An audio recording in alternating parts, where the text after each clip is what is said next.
Hey guys, Dr. Nord. Sorry this is so bumpy. I tried to upload a video to YouTube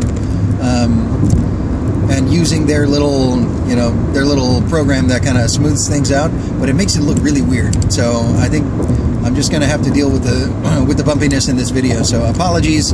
You may just want to listen to this one instead of actually watching it. You might get car sick if you watch this one. But anyway, I am on my way to work right now, and I have just left rehearsal for a play that we're doing. This play is actually a tribute to a director here in Hawaii. He passed away about a year ago, and we've put together this play that kind of honors his life. He had such a tremendous positive impact on the community, and on the theater community as well, and just individually he's helped so many people to become better people, I'll just say it that way, and myself included. I mean, this guy was a very positive influence on my life.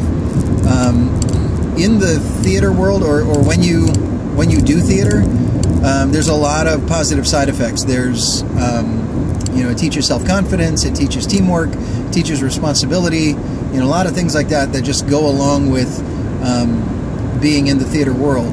So this gentleman, since he was right there as the director for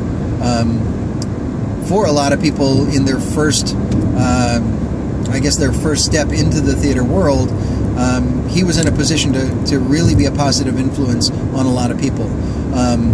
Well, let me say it this way. He was in a position to be an influence on people. If he was a bad guy, he would have been in a position to be a bad mentor or a bad influence on a lot of people. But since he was such an amazing man and such a positive guy, he's really pushed a lot of us to move forward in our lives, in our careers. I mean, I don't think I would have been a teacher if it hadn't have been for him. So. And I could go on and on about, just honoring this guy and how amazing he is. But the reason I bring that up is that I would consider him a mentor in my life. As chiropractic students, you're going to have a lot of people who are in a position to have an influence over your life, whether it's good or bad. You're going to have your parents who might be chiropractors. You're going to have, even if your parents are not chiropractors and they don't get chiropractic, that can be an influence on you. You're going to have a lot of faculty members who can be an influence on you. And there are people out in the field who can be an influence on you. So I wanted to make this video just to tell you to choose your mentors carefully. Choose people, and I've said this before, but choose people who are in the type of practice that you want. Okay, so if you want to have a cash practice, find a mentor who's doing that right now, not somebody who did it back in the 70s or the 80s. The climate is different now, so find somebody who's got the practice right now that you want. And if that's a specific technique, make sure you have that coach who does that technique.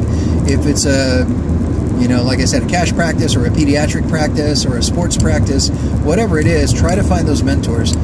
Just because somebody is in that position to give you advice doesn't mean their advice is worth taking.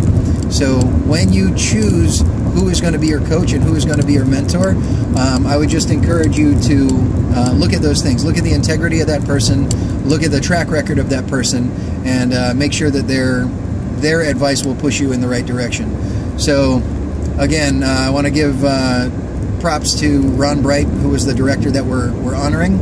I hope I do a good job in this play to show him the respect and show him what a great impact he had on my life.